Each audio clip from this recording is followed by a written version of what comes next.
Hi, it's Michelle again. So today I wanted to kind of reflect on Jesus and the Samaritans. I know I went over the Samaritan woman at the well last time, but this is about Samaritans in general. Back then,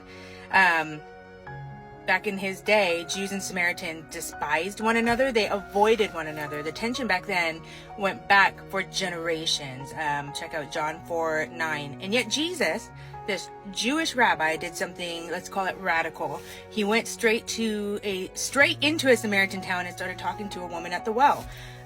Think about that. Men back then didn't normally talk to women in public, and Jews didn't talk to Samaritans, but Jesus crossed those boundaries. He didn't ignore her. He didn't judge her. He saw her for what she was, as a person full of dignity and worthy of love. So that's grace. That's the grace that we get. And here's the part that hits me is she wasn't searching for God, right? I said that last time. She wasn't going to the well thinking, hey, maybe today I'll meet the Messiah. She was just living her life, stuck in a routine with a complicated past. She had like 5 husbands. But Jesus found her. Jesus found her and he showed her grace, and that shows that it just shows up when you least expect it. So then he teaches her something revolutionary.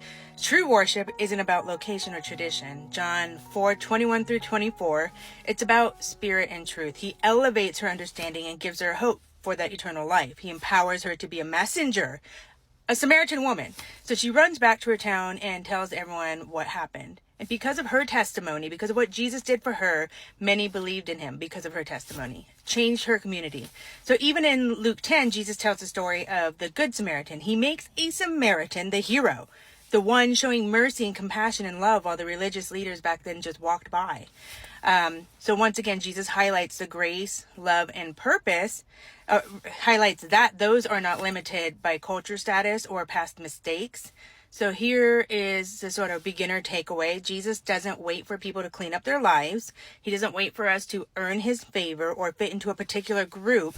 He meets you where you are. His grace is radical, it's unexpected, and transformative, right? So even if you're new to studying the Bible or new to faith at all, or walking with him at all, showing kindness, crossing divides, and trusting his love you're never going to go wrong with that. So try to think of who in your life needs this kind of grace. Who can you treat with dignity, respect, and mercy today? It might be something that transforms their life. It might be something that changes your community by showing what your testimony is and sharing the word of Jesus. So thank you again for walking through this with me. Have a good day. Bye.